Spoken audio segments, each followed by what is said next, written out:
So we got a call from the landlord. He says he heard a carbon monoxide alarm go off in here. He checks it, and that's when he finds a running generator and the great Andrew Levesque. May he rest in peace. I'll bite. What makes the great Andrew so great? Used to call him the Wayne Newton of fire breathers. Wayne Newton? Dankeschön was a very popular song. No?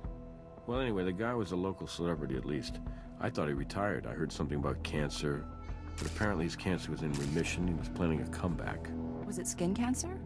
Because those lesions, they could also be indicative of Kaposi sarcoma, an AIDS-related illness. But the landlord mentioned carbon monoxide, huh? Generators do have a reputation for that. But in a room this size? And therein lies your suspicious circs. You guys worked together before? No.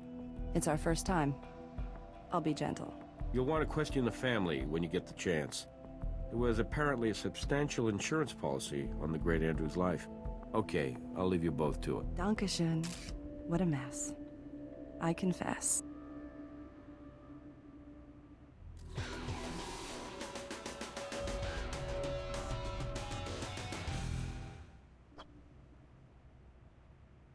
Okay, so the windows were closed, and the generator was running to power those big spotlights there. With no ventilation and no airflow, the carbon monoxide released by the generator's internal combustion engine would diffuse pretty slowly. If Andrew was standing near the generator for a while, the concentration of CO might have been enough to poison him.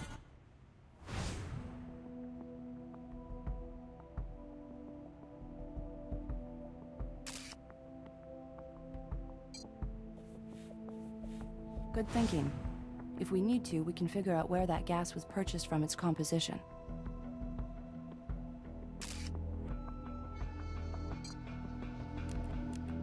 Unidentified goo. Always the best kind.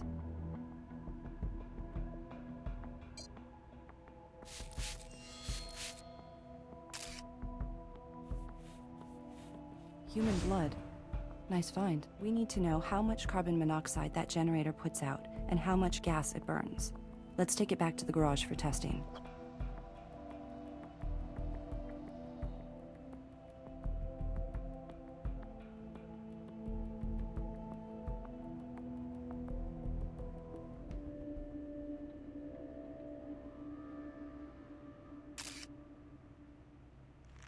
Whoa. Bartender, pour me another. That vent is closed just like the others, but it's not on an exterior wall. I bet Dr. Vince knows where it leads.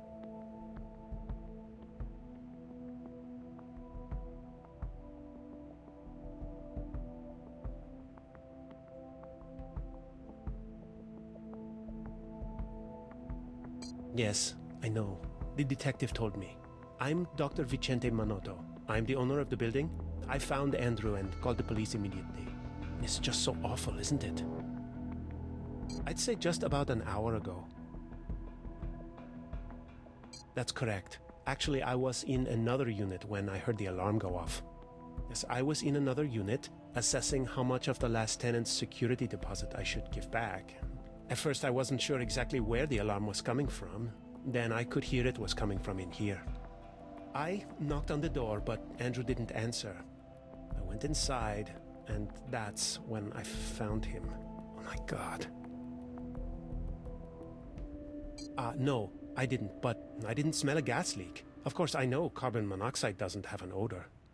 It's just that when I saw Andrew lying there, it struck me that somehow he'd set off the alarm because of all those chemicals he ends up using. Or that maybe it had gone off by itself, accidentally. Frankly, it didn't occur to me in that moment to call anyone but the police. I checked Andrew's pulse. I'm a doctor. I thought if his heart were still beating, I could help him. Other than his immediate family, his wife and son, I haven't seen anyone else here. He paid me the rent yesterday. Yes, it is. Good luck with your investigation. I'll call down to the morgue for a pickup. Okay, we've got warning signs posted. We've got our oxygen masks, and we've covered half the garage with a giant plastic bag. The conditions inside the gas tent should closely mimic those in Andrew's practice space, and the carbon monoxide detector is positioned about where Andrew's head would have been relative to the generator. All we have to do is fire that puppy up and wait. We should get a good sense of how fast it burns gasoline and how much carbon monoxide it puts out. Care to do the honors?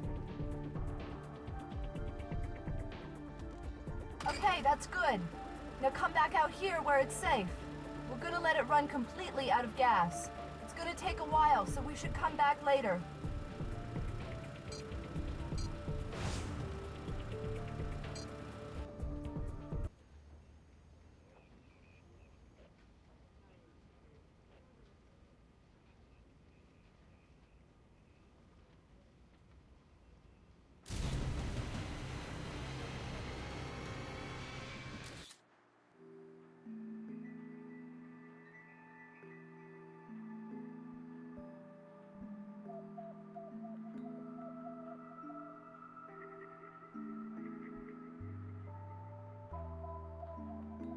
Mrs. Levesque, I'm very sorry.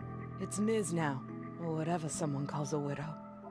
I'm sorry, I just can't believe my husband's gone. Never.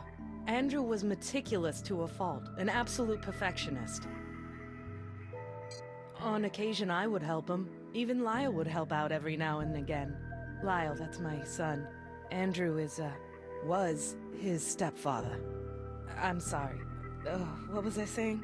Oh yes, my son and I would help Andrew a bit, move things around, tell him what tricks we preferred, but for the most part, my husband worked alone. Apart from Andrew, only me and my son. Well, no, our landlord, Dr. Minoto, has a key to the room. He has a key to all the units. No, well, I mean, he was in remission for almost a year now. He had been diagnosed with an oral cancer called squamous cell carcinoma. It was just devastating. The disease, the chemotherapy. He couldn't work, and then later on, no one wanted to hire him back. It wasn't fair. Odessa's 10 days old. She's our miracle. We decided to have her after the doctor told Andrew his cancer was in remission. We felt so blessed. No, none whatsoever. And believe me, Andrew would never have agreed to Odessa if he had thought for a single moment he wouldn't be right here with me to help raise her.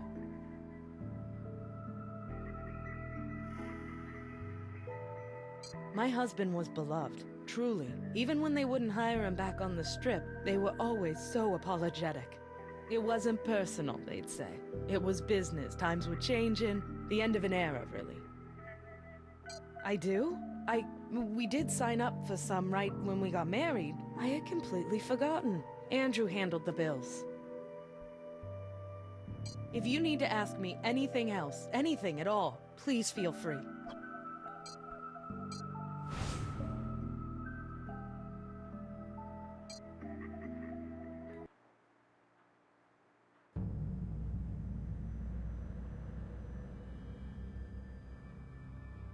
David's on his way back.